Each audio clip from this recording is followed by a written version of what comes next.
Have you ever found yourself sitting in your favorite chair, maybe with a cup of tea in hand, and suddenly feeling a pang of sadness because your children don't seem to respect you the way they used to? Maybe they brush off your advice, talk to you in a tone that feels dismissive, or don't include you in their lives as much as you'd like. If this sounds familiar, you're not alone. Many of us, as we get older, find ourselves struggling with this very issue. It's heartbreaking, isn't it? After all the love, care, and sacrifices we've made, it can feel like our role in their lives is shrinking, and with it, their respect for us. But here's the thing, respect isn't something that's lost forever.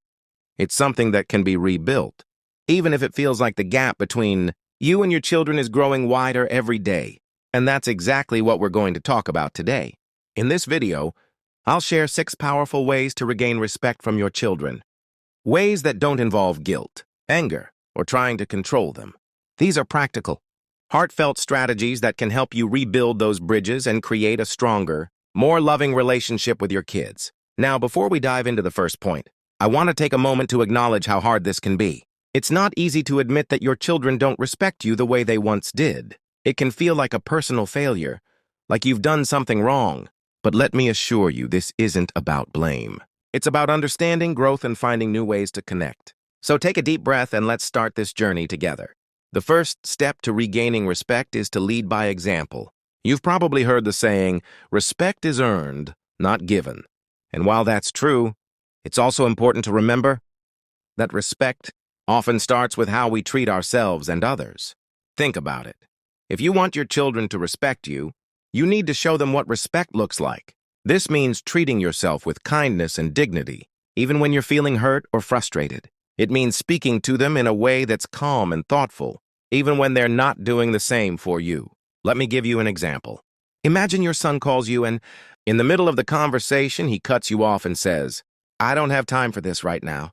It's tempting to snap back, isn't it? To say something like, "Well, excuse me for bothering you." But what if instead you took a deep breath and said, "I understand you're busy. Let's talk when you have more time."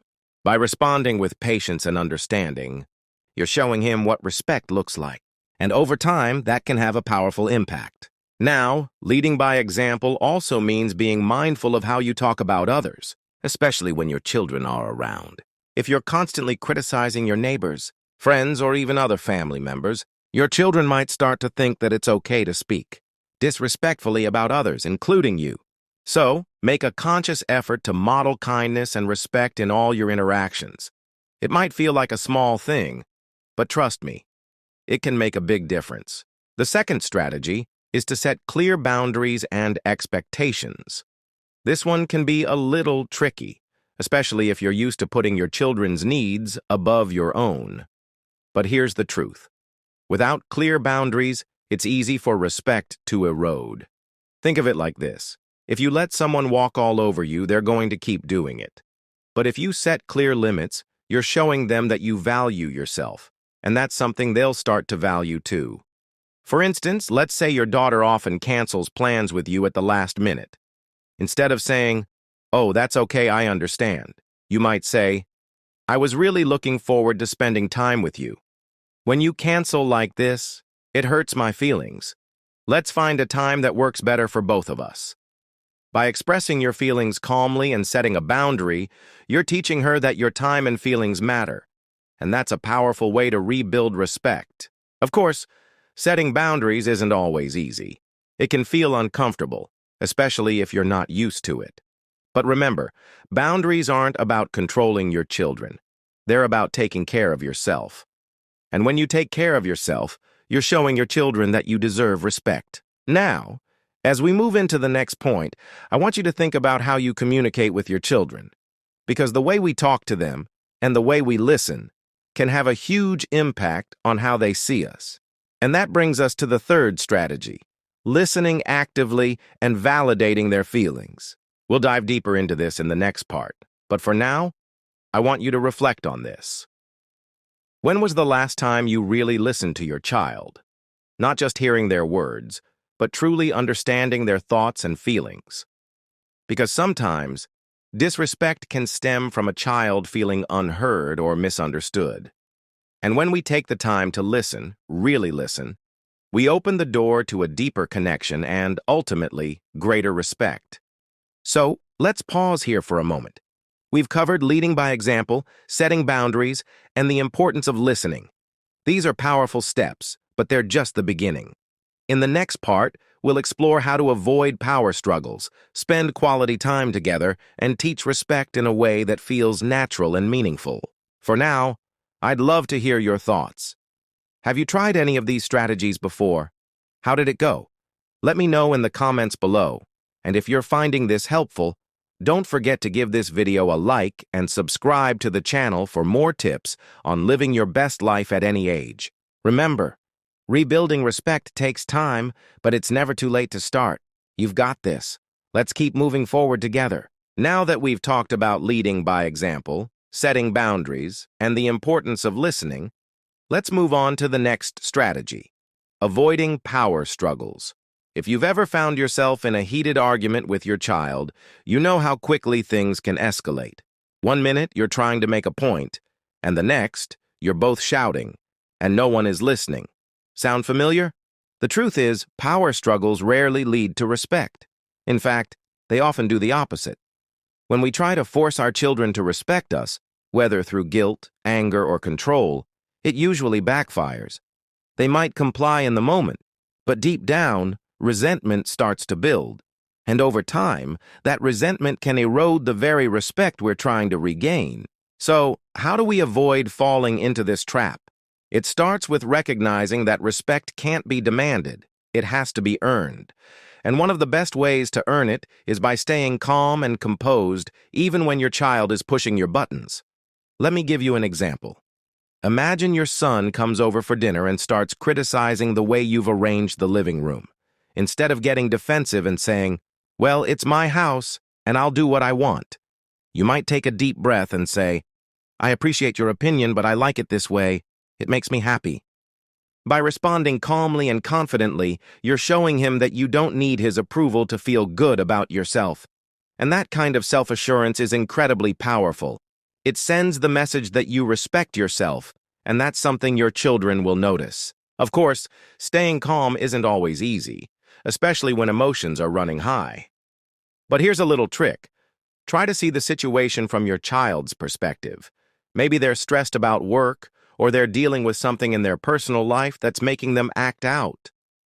When we take a moment to consider what might be going on beneath the surface, it's easier to respond with empathy rather than anger. And that brings us to the next point: spending quality time together. Sometimes, disrespect can stem from a lack of connection. Life gets busy, and before we know it, weeks or even months have gone by without any meaningful interaction. When that happens, it's easy for misunderstandings to creep in and for respect to start fading. But here's the good news. It's never too late to reconnect, and the best way to do that is by spending quality time together. Now, I'm not talking about grand gestures or expensive outings. It's the little things that matter most. Maybe it's having a cup of coffee together on a Sunday morning, or going for a walk in the park. Maybe it's simply sitting down and asking them how they're really doing, and then listening without judgment. The key is to be fully present during these moments. Put away your phone, turn off the TV, and give them your undivided attention. When your children see that you genuinely care about spending time with them, it can go a long way in rebuilding respect. Let me share a story to illustrate this. A friend of mine, let's call her Margaret, had been feeling distant from her daughter for years. They'd see each other at family gatherings, but their conversations were always surface level. One day, Margaret decided to invite her daughter out for lunch, just the two of them. At first, her daughter seemed hesitant, but she agreed. Over lunch, they started talking about old memories, and before they knew it, they were laughing and sharing stories like they used to. That simple act of spending quality time together helped them reconnect in a way they hadn't in years. Now, I know what you might be thinking. What if my child doesn't want to spend time with me? That's a valid concern, and it's one that many of us face. But here's the thing. Even if your child seems uninterested at first, don't give up. Keep reaching out, but do it in a way that feels natural and unforced. Maybe send them a text saying, "I was thinking about you today. Let me know if you'd like to catch up sometime." The key is to be patient and persistent without being pushy. And that brings us to the final point we'll cover in this part: teaching and reinforcing respect. Respect is a learned behavior, and as parents, we play a crucial role in teaching it. But here's the thing: it's not just about telling our children to be respectful, it's about showing them what respect looks like in action. One way to do this is by praising respectful behavior when you see it. For example, if your son helps you carry groceries without being asked, take a moment to thank him and let him know how much you appreciate it. By acknowledging his kindness, you're reinforcing that behavior and showing him that respect matters. Another way to teach respect is by having open, honest conversations about it. If your child says or does something disrespectful, don't just let it slide. Instead, calmly explain why their behavior was hurtful and how it made you feel. For instance, you might say, "When you interrupted me like that, it made me feel like my opinion doesn't matter to you." By expressing your feelings in a non-confrontational way, you're helping them understand the impact of their actions, and that's an important step in fostering respect.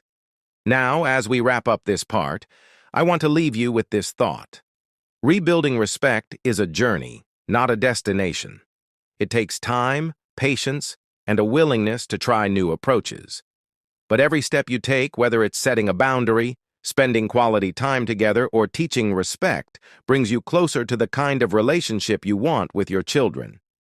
In the next part, we'll dive into the final strategies for regaining respect, including how to reflect on your own behavior and create a lasting foundation of mutual respect. For now, I'd love to hear from you. Have you tried any of these strategies? What's been your experience? Let me know in the comments below. And if you're finding this helpful, don't forget to give this video a like and subscribe to the channel for more tips on living your best life at any age. Remember, you're not alone in this. Together we can create stronger, more respectful relationships with our children. Let's keep moving forward.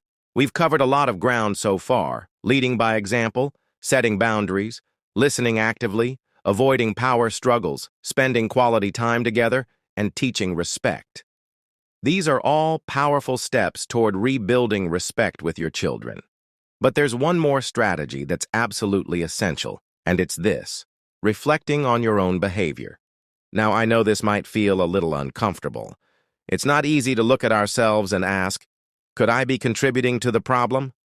But here's the thing: self-reflection is one of the most powerful tools we have for growth and change.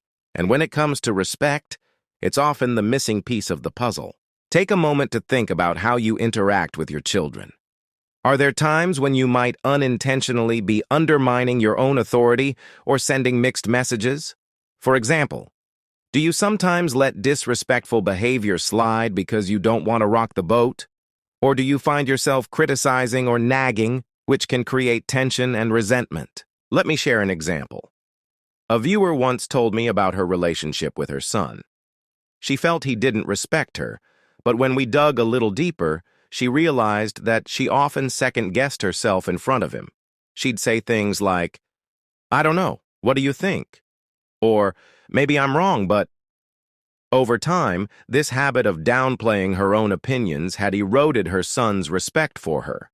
Once she became aware of this, she started speaking with more confidence and clarity. And guess what? Her son began to treat her with more respect, too. The point is, sometimes the way we see ourselves and the way we present ourselves can influence how others treat us. If you want your children to respect you, it's important to show them that you respect yourself. That means standing by your decisions, speaking with confidence, and owning your worth. Now, let's talk about the final strategy: creating a foundation of mutual respect. Respect isn't a one-way street. It's something that flows both ways. And if you want your children to respect you, it's important to show them respect as well. This doesn't mean letting them walk all over you or giving in to their every demand. It means treating them as individuals with their own thoughts, feelings, and boundaries. It means listening to their opinions, even when you don't agree with them. And it means acknowledging their efforts and achievements, no matter how small. For example, if your daughter shares a new idea with you instead of immediately dismissing it, try saying something like, "That's an interesting perspective. Tell me more about it." By showing genuine interest in her thoughts, you're modeling the kind of respect you want to receive in return. Another way to build mutual respect is by being open to feedback. If your child tells you that something you've said or done has hurt them, try to listen without getting defensive. You might say, "I didn't realize that bothered you. Thank you for telling me. Let's talk about how we can move forward." When you show that you're willing to grow and change, it sets a powerful example for your children to do the same. Now, as we come to the end of this video, I want to take a moment to recap what we've covered. We've talked about leading by example, setting boundaries, listening actively, avoiding power struggles, spending quality time together, teaching respect, reflecting on your own behavior, and creating a foundation of mutual respect. These are all powerful tools for rebuilding respect with your children. But here's the most important thing to remember. Change doesn't happen overnight. It takes time, patience, and a willingness to try new approaches. There will be moments when it feels like you're not making progress, but don't give up. Every small step you take, whether it's setting a boundary, having a meaningful conversation, or simply showing up with love and patience, brings you closer to the kind of relationship you want with your children. And let me remind you, you are worthy of respect. You've lived a life full of experiences, wisdom, and love, and that deserves to be honored. So as you move forward, hold on to that truth. You are enough, just as you are. Before we wrap up, I'd love to hear from you. Have you tried any of these strategies? What's been your experience? Let me know in the comments below. And if you've found this video helpful, don't forget to give it a like and subscribe to the channel for more tips on living your best life at any age. Thank you so much for joining me today. Remember, rebuilding respect is a journey, but it's one worth taking. Here's to stronger, more loving relationships with your children, and to living your best life full of joy, connection, and respect. Take care, and I'll see you in the next video.